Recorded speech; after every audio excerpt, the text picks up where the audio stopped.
Hey guys, welcome to another Python tips and tricks video. In this video we're going to learn the star args and double star kwargs magic variables in Python. So it's worth noting here that the star or the asterisk is required. It's not necessary to write args or kwargs. We can use anything. We can use argv or argsv, kwargs, kw, anything that we want after the double star really, and anything we want after the star. So we could use, for example, star vars or star kw vars, things like that, but it's just a convention to use star args and star kw args. So we normally use these two in function definitions or function declarations, and we use them to pass a variable number of arguments to a function, so several arguments at the same time. And the idea here is that sometimes we don't know in advance how many arguments the user is going to be passing to our function, right? So they can pass 2 variables, they can pass 10 variables, 5, a variable number that we do not know in advance. So in this case, we use these two keywords, either star args or star kw args. Let's start with the star args.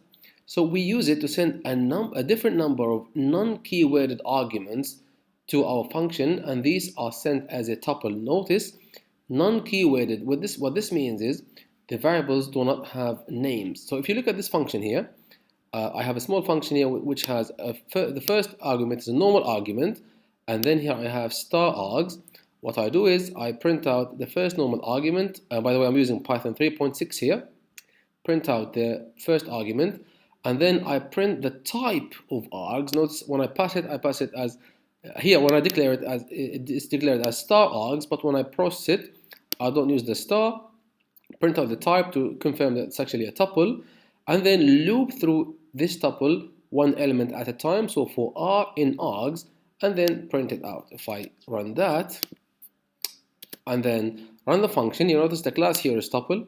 Of course, it prints out the first argument I pass, which is Bob, and then these ones are the ones that are captured in the star args, and I loop through them here and print them out one by one.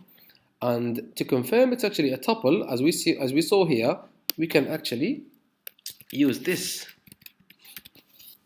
format as well. I declare my variables or my parameters that I pass to the function in a tuple, and then use the tuple. But notice now when I use the tuple, I use the star again, run it, and I get the same result.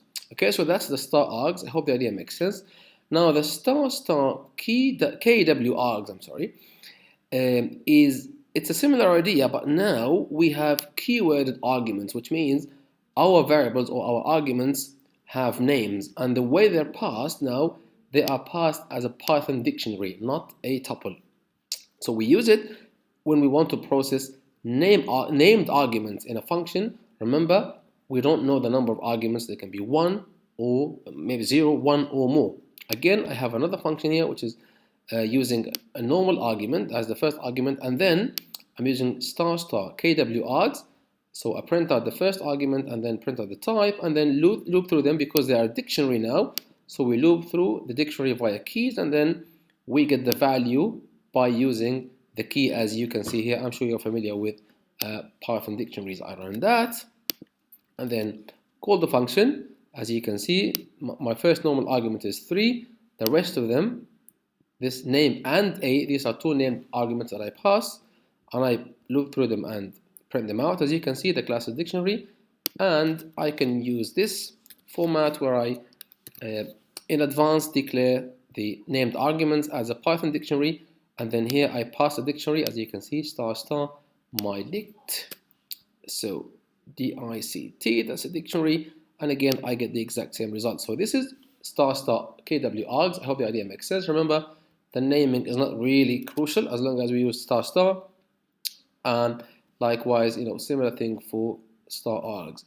The last point I wanted to talk about in this video is the order of using star args or star kw args and the normal args. If we use the 3 of them in the same function, then the order is we use the normal arguments first, and then we use star args, and then we use star keyworded arguments, right? So let's do that. I here just print out the first normal argument and then loop through the arguments that I pass via star args, and then here I loop through arguments that I pass via star kw args. We've run it, call it, and we should be fine. So it prints out mark, it prints out full, and it prints out the entire list which I pass here. ls equals a list of 1, 2, 3. That's like a dictionary. And by the way, let's call the stuff that we declared before. So my args, just to make sure everything works as we expect it to work. My args, and then star my dictionary, and we're hoping to get similar results. As you can see, we loop through the tuple of my args and the dictionary of my dict, and we get the results as we expect them to be. So I'll leave it to you now to use maybe different names instead of kw args and args. Just use a different name, but make sure you have the double star here and the star here, and things should be fine. I'm going to stop here. Thanks for watching, and I'll see you in another video.